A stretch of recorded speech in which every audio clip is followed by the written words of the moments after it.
Myths and legend, history and hysteria, religion and the far reaches of the occult. These and more are the children of a common thing, belief, an intrinsic part of what makes us human. I am your host, Liam Lykos, an independent scholar of esoterica and eccentricities, a rational skeptic, father of two, writer, and lover of life. So pull up a chair, fellow lamplighters, and let us cast the shadows back a bit as we examine what lies beneath the light of Occam's lantern.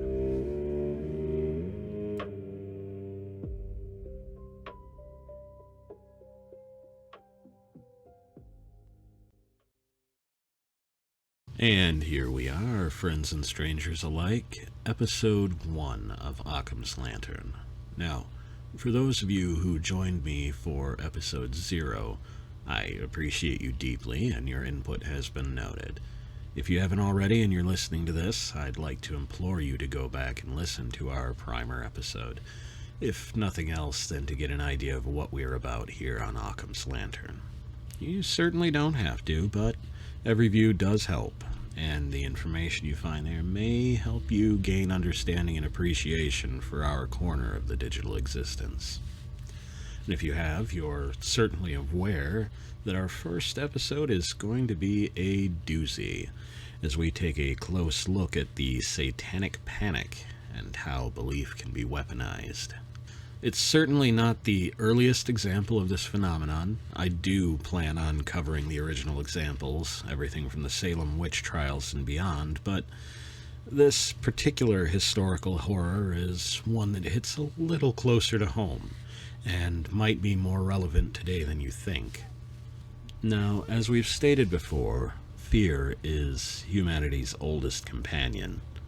Long before we understood germs and disease, before we mapped the stars or could even explain weather phenomenon, fear was there, keeping us alive, sharpening our senses and teaching us to look for danger even when it wasn't readily apparent. But fear has another habit. It demands explanations. And when no explanation is readily available, this leads naturally to anxiety. And when a society becomes anxious, when the world feels unrecognizable or unstable, and old certainties begin to crack and the future grows difficult to recognize, people rarely accept uncertainty for very long. They search for causes, answers, and someone to blame. In the United States during the 1980s, that search took a peculiar turn. Millions of ordinary people became convinced that hidden networks of Satanists were operating just beneath the surface of everyday life. They were said to be infiltrating schools, corrupting children, controlling popular culture, and committing unspeakable crimes in secret. Television programs discussed it, religious leaders warned about it, law enforcement investigated it, and parents, more than anyone else, feared it. But there was only one problem. The vast conspiracy at the center of the panic never existed. Tonight, we're examining one of the strangest moral panics in modern history, not simply to understand what happened, but to understand why it happened. Because the Satanic Panic was never really about Satanism. It was about fear, uncertainty, and the stories humans begin to tell themselves when they become convinced that evil is hiding just out of sight. And sometimes all it takes is a little spark of sensationalism to ignite an inferno of insurmountable damage. Nostalgia is a real phenomenon, and a real pain in the neck when it comes to the accuracy of recollection. America in the 70s was not what people imagined when they looked back fondly on the previous decades. Optimism that saturated much of the post-war era was fading, and countless political scandals, economic shocks, as well as seemingly endless stream of culture conflict and social upheaval. Institutions that had once commanded trust were now side-eyed at best, and many Americans felt as though the world they had grown up in was changing faster than they could understand. Which sounds awfully familiar. Now, by the time the 1980s arrived, the country may have been wealthier and more technologically advanced and connected than ever before, but beneath that polished surface lurked the meddling beast of the anxiety I mentioned in the introduction. The nuclear family, a term given birth by anthropologist Bronislaw Malinowski in the 20s, referred to the core and fundamental unit of kinship that consisted of a mother, father, and any dependent children of the household. Now, it's important to distinguish that nuclear being from the root Latin nux, or nut, the core, as it were. A lot of times people hear nuclear family and think of the uncanny saccharinity of the 50s and 60s, no doubt due to the association with the nuclear bomb and the Fallout series of video games. But no, this poster family image was the cornerstone of the American image, and it was beginning to show a little sun damage, if you'll forgive the wordplay. By the 1970s, divorce rates were climbing rapidly. California's adoption of no-fault divorce in 1969 acted as a catalyst of independence and freedom for trapped individuals the world over. And between then and the 80s, divorce rates nearly doubled. Now, while these may have been spawned by legal or personal matters, to the world observing, it was something that shook foundations. And naturally, it felt more like evidence of a deeper disease. The deep rot of the unfamiliar. And those feeling those fears or seeing those uncertainties began with the warnings. Their way of life was obviously under attack, and whether their fears were justifiable is debated, but the perception itself was powerful. At the same time, American households were changing in another significant way. The echoes of feminine empowerment that flourished during the wars of previous eras began to grow once more as the necessity of inflation and economic uncertainty of the single-income household shook, and the newfound freedom of gender pushed more and more women into the workforce.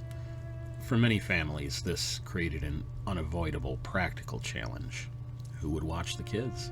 Preschools and daycares expanded dramatically in this period, and countless parents who would have relied on a stay-at-home source of childcare were now being asked to place their trust in institutions and individuals they did not personally know, in addition to the anxiety-riddled recipe that would be quite instrumental in the panic to come. Throughout most of the 20th century, mankind, Americans especially, lived under the shadow of apocalyptic conflict. By the 70s and 80s, tensions were critical. This was a generation raised on air raid drills, nuclear war propaganda, and the possibility that civilization could end in a matter of hours. Now, fear on that scale changes how people think and feel, and creates a mindset where hidden threats and infiltration of the other could be lurking in any shadow. Anything from the Soviet invasion of Afghanistan to films like The Day After just added more to the pile that would become a festering pit of conspiratorial thinking that still has its roots in our modern society. Again, one needn't look too far to see similarities these days. And the similarities don't end there, as the economic instability of the times were a crooked mirror as well. Inflation soared, the OPEC oil embargo of 1973 led to gas shortages, and the dominoes toppled into factory closures and even more financial woes. This only served to feed those lingering fears, hatred, and confusion into the storm on the horizon. Now, if you've ever consumed any media from the period, it was saturated with dirt and danger, and rightfully so. Violent crime rates were astronomical during the 70s and 80s, significantly higher than they are today. Figures like Ted Bundy, John Wayne Gacy, and David Berkowitz became household names as the public was exposed to stories of seemingly ordinary people committing acts of utter horrific depravity in secret. And another of the ingredients went into the mix. Evil doesn't broadcast itself, and it could be right next door.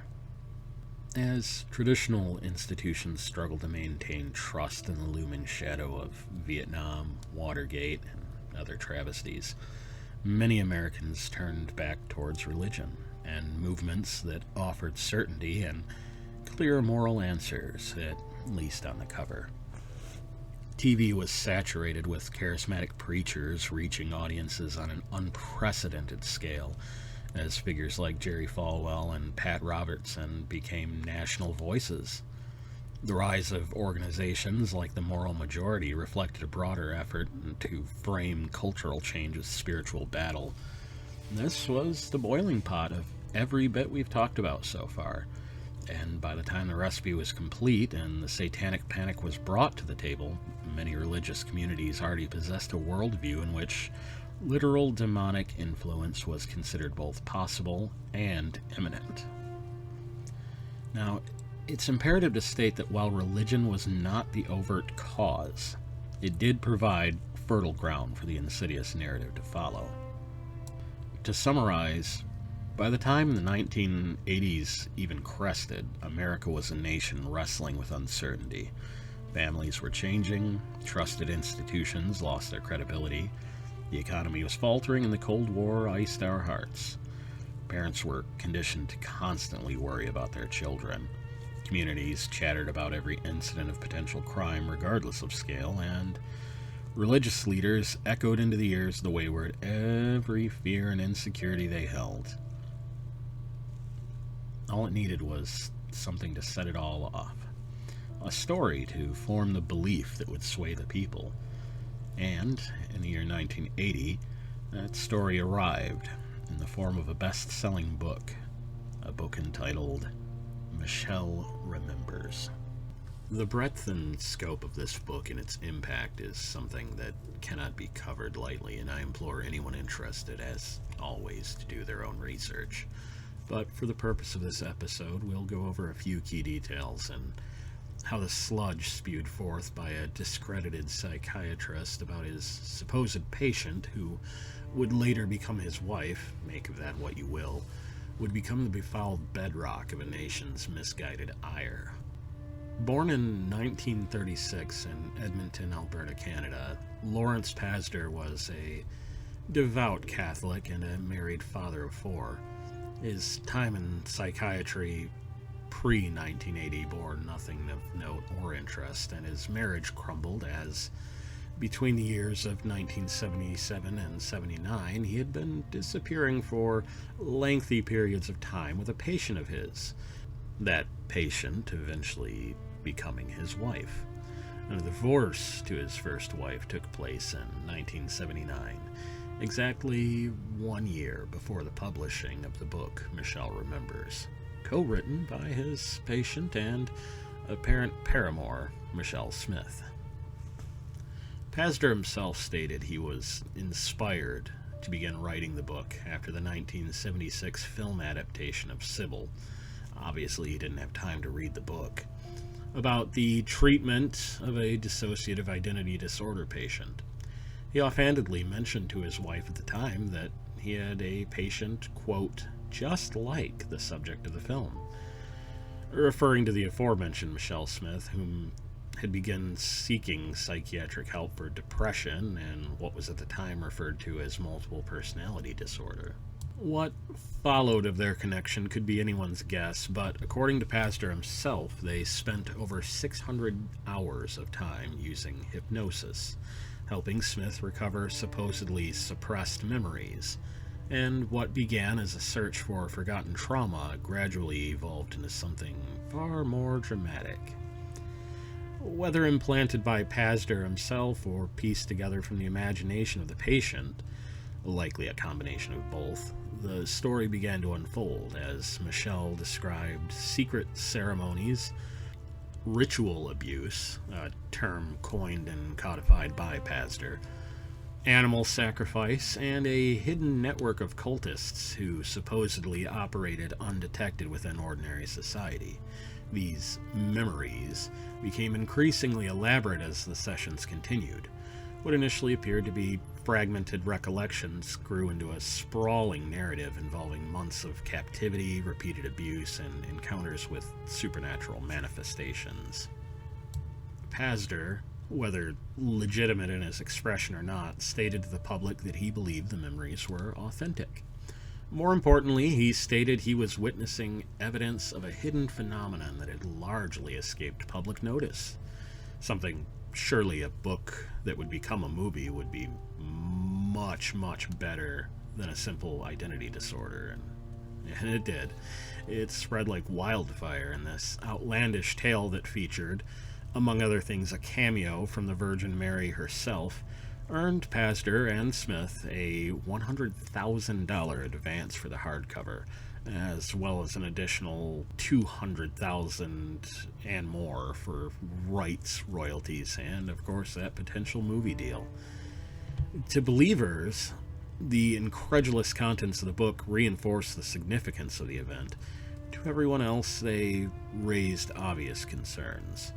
If the memories were accurate, they represented one of the largest criminal conspiracies in modern history. If not, well, something equally fascinating was happening.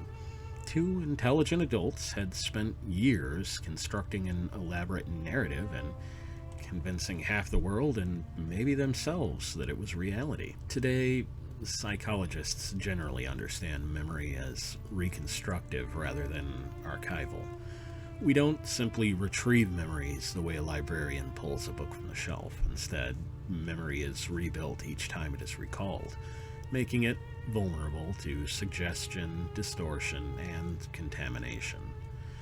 The concern raised by critics of Michelle Remembers was not always that Michelle was deliberately lying, but rather to question whether years of hypnosis and intensive therapeutic exploration might have shaped the memories themselves. After all, if a therapist repeatedly encourages a patient to search for hidden trauma, asks leading questions, and reinforces certain interpretations, where exactly does memory end and storytelling begin? That is, of course, if we're to believe Pazder at all. Now, we could get into suggestibility, the abuse put on from authority figures to those under them, therapeutic malpractice, pseudoscience, and more, because there's so much to dive into here. Not to mention the insidious nature of media sensationalism. Once people accepted the premise that Satanists, these scary figures who were everything that the movies said they were, operated in perfect secrecy, the lack of evidence became evidence itself, and the psychological importance of that cannot be overstated. And in a way, the book became basically the Rosetta Stone of the Satanic Panic. But all that aside, what made Michelle Remembers so influential wasn't merely that people believed in it. It was that the book provided a framework through which future allegations would be interpreted. Suddenly, claims that might once have seemed impossible had a precedent. And there was a new but familiar scapegoat in town, the original. And within a few years, investigators, therapists, prosecutors, and parents alike would begin the hunt for satanic conspiracies in places far closer to home, including a preschool in Manhattan Beach, California. If Michelle Remembers supplied the blueprint for what satanic ritual abuse was supposed to look like, the McMartin preschool case convinced many Americans that they were finally seeing evidence of it in the real world.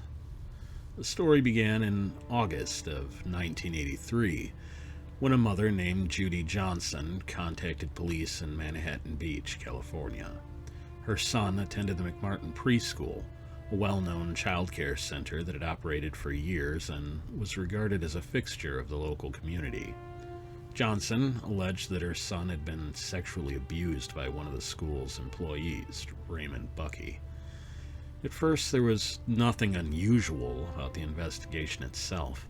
Allegations of child abuse are among the most serious accusations law enforcement can receive, and authorities had every reason to examine the claims thoroughly. Had the case remained limited to those initial allegations, it might have become a tragic but largely forgotten criminal investigation. Instead, it grew. As investigators and child therapists began interviewing children associated with the preschool, increasingly elaborate stories began to emerge. What started as allegations against a single individual gradually expanded into claims involving multiple staff members and increasingly bizarre accounts of organized abuse. Children described hidden rooms beneath the school, secret ceremonies, and acts that ranged from the implausible to the physically impossible.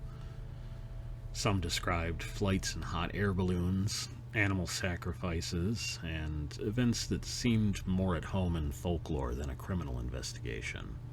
And to many people, this strangeness of allegations wasn't necessarily a reason for skepticism.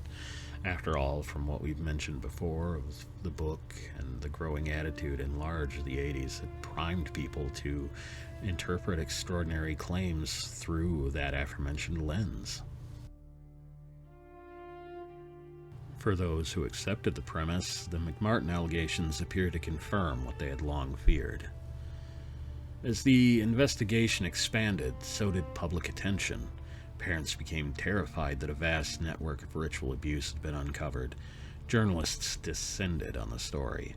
Prosecutors pursued the case aggressively, whether through actual altruism or chasing the money. And before long, the McMartin preschool had become the center of what many believed was the evidence of a nationwide conspiracy. Yet, for all the extraordinary accusations being made, investigators encountered a persistent problem. They could not find any physical evidence to support the increasingly dramatic claims. No underground chambers were discovered, no evidence of ritual killings emerged. No hidden networks were ever found. And the more investigators searched for proof of a sprawling satanic conspiracy, the more elusive that proof became. What ultimately makes the McMartin case so important is not simply that the allegations failed to produce evidence. It's the process by which those allegations were generated in the first place. To understand why so many people became convinced that something terrible was happening, we have to look closely at the interviews conducted with the children themselves.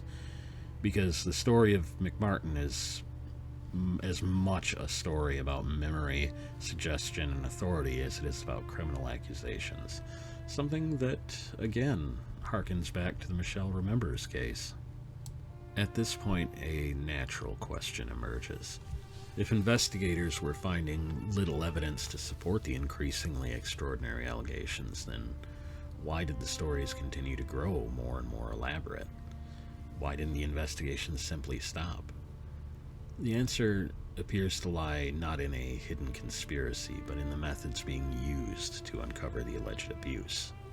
Many of the children associated with the case were interviewed repeatedly over extended periods of time, often by specialists who believed that they were helping traumatized victims recover memories that they were too frightened or ashamed to disclose. The underlying assumption was that abuse had occurred, and that any reluctance to talk about it was evidence of repression, fear, or manipulation by the abusers themselves. Naturally, this being so close to the publication and success of Michelle Remembers, it's very possible that the psychiatrists, investigators, and so on drew similar stories, and those kind of assumptions can create a dangerous feedback loop. If a child denied abuse, the denial could be interpreted as a symptom of trauma. If they expressed uncertainty, further questioning was used to encourage disclosure. If they eventually provided the answer that investigators were looking for, the answer was often treated as confirmation that progress had been made, and so on and so forth. In later years, recordings of some of these interviews would become the subject of intense criticism. Researchers and psychologists examining the tapes noted repeated questioning, leading prompts, social reinforcement, and other techniques that are now widely recognized as capable of influencing testimony, especially in children. In some instances, they were told that other children had already revealed abuse, and in others, interviewers suggested that the adults would not believe them unless they disclosed what had happened. The result was an environment in which children could come to understand that certain answers were expected of them. This doesn't mean that the children were lying. In many cases, it's much more likely they were doing what kids naturally do when confronted by trusted authority figures, trying to provide them with answers they believe that the adults wanted. Modern research on memory and suggestibility has repeatedly demonstrated that human memory is far more malleable than people assume, as we mentioned before, and especially true for children, whose recollection can be influenced by repetition, expectations, subtle cues from authority figures. Under these circumstances, it's very easy to see that people could be genuinely convinced that the events that never occurred actually did. Not because they are deceitful, but because memory itself is not a perfect recording of reality. The tragedy of McMartin is that many of the people involved believed they were protecting children. Investigators wanting to stop abuse, therapists wanting to help victims heal, prosecutors who may not have believed they were pursuing justice or, again, a paycheck. Yet the certainty that a hidden conspiracy existed often seemed to precede the evidence itself. Once the assumption took hold, every new allegation appeared to reinforce the narrative, while the absence of corroborating evidence became easier and easier to explain away. And therein lies one of the most important lessons of the Satanic Panic. Society does not need malicious actors to create a moral panic. It just needs enough people who are absolutely convinced that they are correct. Misinformation begets misinformation. And I believe that it's necessary to reiterate that the villain here isn't Christianity. It's not therapists. It's not even the prosecutors. The villain is certainty. Absolute moral certainty in something that had no proof at the time and to this day has not had a modicum of proof. And when there's no proof, well, that's when they start reaching for anything. Especially if the kids love it. And especially if the adults don't understand it. Things like heavy metal and horror movies and Dungeons and Dragons, Satan's game. Because the Satanic Panic was not all doom and gloom. It lined the pockets of so many televangelists and pretty much paid for Geraldo Rivera's entire lifestyle. So I'd like to try something a little bit different for this next section, and it might become a recurring segment if it gets good feedback. So, I invite you all to undo that top button, and let's lighten the mood a little bit as we enter the decompression chamber. Now, for the decompression chamber, I'm going to do things a bit differently. There's not going to be a script in front of me other than talking points to reference here and there, and it's just going to be off the cuff. So, first off, to me, the fascinating thing about Dungeons and Dragons in the time period was that it pretty much became a cultural Rorschach test. I mean, you could walk up to anybody in the streets and say, "What do you think about Dungeons and Dragons?" And either they had no idea what you were talking about, or they were part of the masses who were paying attention to all these talk shows and politicos going on and on about it. And, well, obviously it's a recruitment tool for satanic cults. Or you got the few people who were in the know. And I'm sure if around that time period you asked them what they knew about Dungeons and Dragons, they'd probably give you a sideways glance like you just asked where you could score some Bolivian marching powder. And given the media at the time, it wasn't too hard to make these claims that it was some evil thing, because you had Michelle Remembers, you had all these cases, you had all these televangelists, you had talk shows who would have these people on and would treat every word that they stated like it was absolute fact. I mean, even much later, I think it was possibly 1989, Oprah had people on talking about Michelle Remembers and things like that, and was treating it like it was not scrutinized at all, that it was not disproven, that it was pure fact. And so these things went on even into the 90s. People still believe these stories. I'm sure today there's some outliers who still believe in it. And one of the main talking points was that if these evil things were in game, if these demons and devils and magic and spells, and if somebody sat at a table and made believe that they were this person with arcane secrets and knowledge, that they would naturally become that person in real life. And, I mean, if that were true, every actor who had ever played Macbeth would immediately become a regicidal maniac. And there were so many groups and advocacies backing up all of this nonsense. Groups like BAD bothered about Dungeons and Dragons, if I remember that correctly, would go on about there being actual curses, or that the game encouraged devil worship. And, of course, there's the ever-famous Jack Chick tracks. I think it was Silverleaf, where the character died in game, and so that made the player unalive themselves, because how can I go on without Silverleaf going on? And of course, anybody who's ever actually played D&D can tell you that, yeah, it's rough losing a character, but come on. It's a character.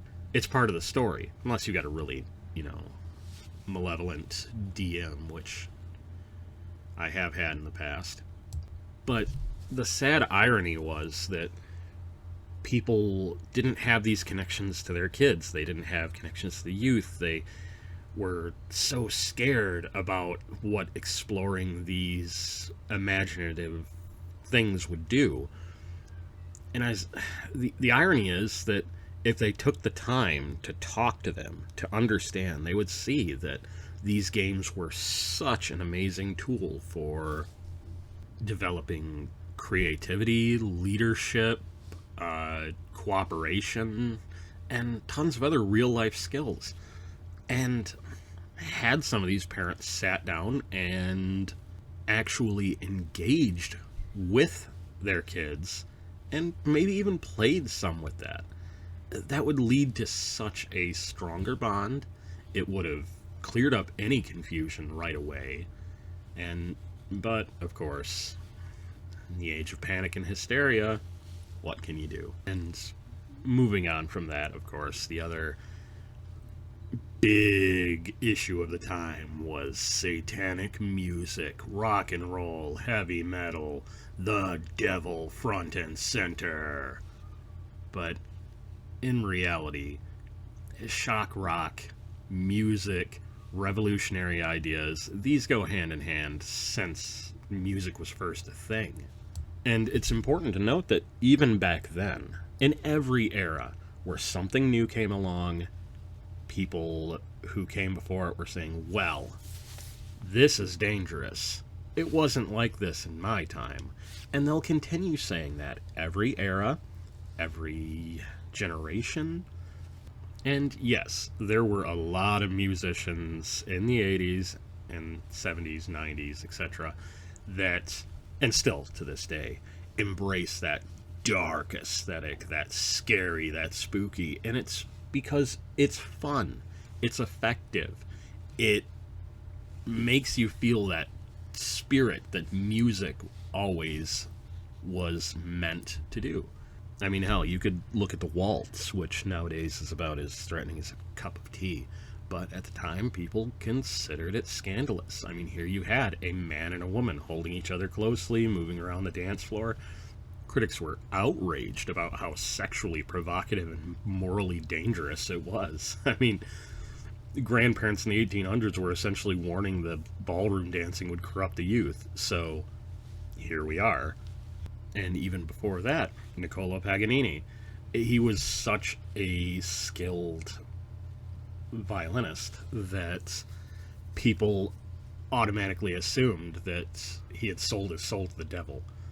And then there's Franz Liszt, who was the Beatles far, far, far before the Beatles were ever a thing. I mean, people were screaming at his concerts. And this was the 1830s, 1840s, if I remember right. And when it really boils down to it, I mean, you could go on and on and on. Woody Guthrie, Pete Seeger, blues is an entire genre.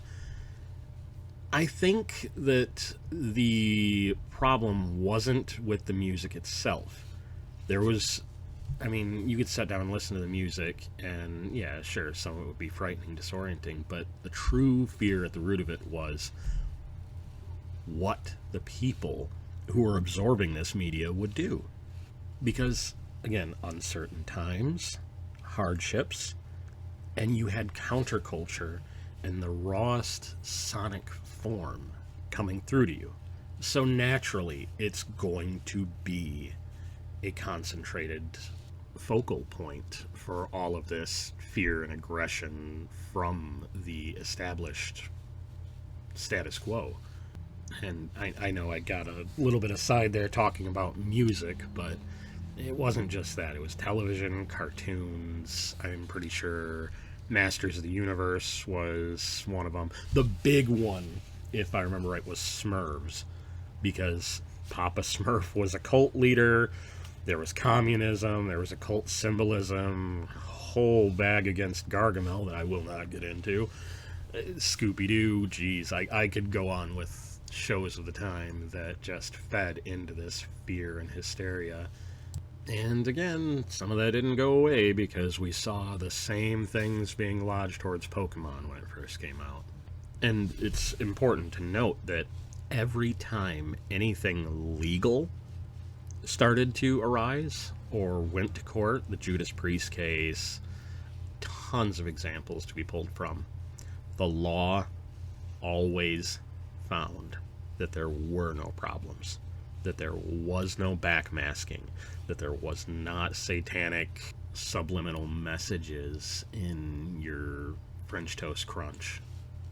Garfield was not an avatar of Nyarlathotep. That one, the court might be out on that one still.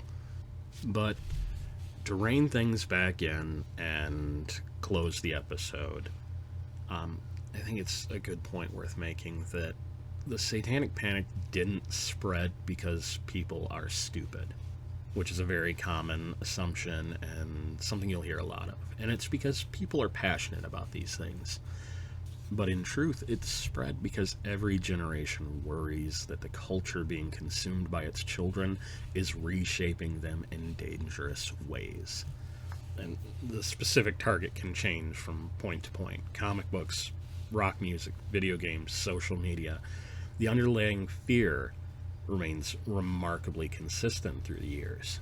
And it's that natural human fear of your culture, your experience, your stability being threatened, even if that's an imaginary threat, and that the world will continue, the world will move on, the world will adapt, it will become better, stronger, more assured of itself, so long as it isn't impeded by these fears, which, very sadly, we are seeing a resurgence of lately. So in closing, looking back, it's easy to laugh at the idea that a fantasy role-playing game, a heavy metal album, cartoon about blue woodland creatures might have been part of a vast satanic conspiracy, but the deeper lesson is not that people believed these ridiculous things, but it's that fear has an extraordinary ability to make ridiculous things feel plausible. And once a society becomes convinced that danger is hiding everywhere, it begins seeing evidence in places where none exist. And that really comes around to modern day. The panic never died, it just adapted, it changed, it went underground, and now we're starting to see more of a resurgence. We're seeing deeper conspiracy ecosystems, especially with the echo chamber of the internet. The theories of elite cabals, which, we're seeing a little bit more proof and truth of, but it doesn't stop at what has been laid out, because a lot of people are missing what's in plain view and the proven factuality of the matters in order to reinforce their own confirmation bias, which for sure could be its own episode entirely, so I won't get too into it here. And it's important to note that even when there are obvious enemies and obvious detriments to society as a whole, we still manufacture hidden elements, hidden enemies. Symbols change, but the mechanisms remain. And every moral panic begins with the comforting belief that evil belongs to somebody else. Somebody hidden, somebody monstrous, somebody outside the tribe. But the fact of the matter is, if we come to accept that evil is ordinary, then we might have to confront it ourselves. And that's something we, as a collective, have troubles with. We like to have the answers be neat and tidy. We like to abdicate a greater good to take care of the greater evil. And to paraphrase Socrates, the only true good is knowledge, and the only true evil is ignorance. So, in that, the Satanic Panic was a failure of humility, a failure of intelligence, because many people became convinced that they were fighting a hidden evil and never stopped to ask whether fear itself had become the thing possessing them. And I believe that will about wrap up our episode today. I'm looking to take a short break, no longer than a week or so, before beginning serious work on the next episode, in which we will be tackling the subject of ritual, whether this be with or without superstition. And if you're interested in what I mean by that, well, you'll just have to tune in and hear for yourself. Until then, keep the fires stoked and the lanterns full. This has been Liam Lycos, and you've been listening to Occam's Lantern. For more information, you can find us on Facebook at Occam's Lantern, YouTube at Liam Lycos, same for Instagram and TikTok. Over on X or Twitter, you can find us at Occam's Lantern, all one word, lowercase. And for any questions or correspondence, you can reach me at Liam Lycos, all one word, LIAMLYKOS, at zohomail.com, ZOHOMAIL.com.